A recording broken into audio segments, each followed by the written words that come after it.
கடலூர் மாவட்டம் மங்களம்பேட்டையை சேர்ந்தவர் அனில்குமார். பிரைவேட் ஸ்கூல்ல இவர் டீச்சரா இருக்காரு. இவரோட மனைவி பெட்டா போலீஸ் எஸ்ஐயா இருக்காங்க. இவங்களோட மகன் தான் 14 வயசு மகன் ரிஷிகுமார். பிரைவேட் ஸ்கூல்ல 9th ஸ்டாண்டர்ட் படிச்சிட்டு இருக்காரு. படிப்புல சுட்டியான இவர் மொபைல் ஆப்பை உருவாக்குறதுலயும் எக்ஸ்பர்ட். மாணவர் ரிஷிகுமார் ஆண்ட்ராய்டு மற்றும் ஆப்பிள் போன்களை யூஸ் பண்ற வகையில மோஷன் ட்ரேடர்ங்கிற ஆப் ஒன்னையும் உருவாக்கி இருக்காரு. இது மூலமா சிசிடிவி கேமராவில பதிவாகிற முகங்களை அவங்கவுங்க மொபைல் போன்ல பதிவு செய்யவும், மொபைல் போன் கேமராவை ஆன் பண்ணாமலேயே சென்சார் மூலமா முகங்களை பதிவு செய்யறதுக்கும் வசதி இருக்கு.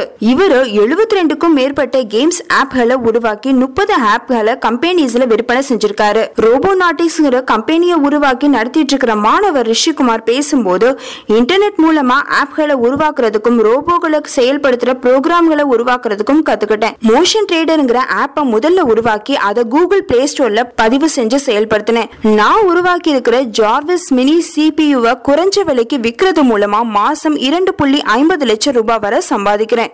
இந்த பணத்துல 50% தொகையை என் கண்டுபிடிப்புக்காகவும் 30% தொகையை ஏழை எளியவங்களோட படிப்புக்காகவும் செலவழிக்கிறேன். நோபல் பரிசுக்கு பரிந்துரைக்கப்பட்ட கென்விதானா பட்டேல் கம்பெனில சிஇஓவா பணியாற்ற எனக்கு அழைப்பு வந்திருக்கு. மேலும் பல கம்பெனிகள்ல வேலை வாய்ப்புகளை என தேடி வந்துட்டு இருக்கு அப்படின்னு பெருமையாவும் சந்தோஷமாவும் சொன்னாரு அந்த குட்டி ஜீனியஸ்.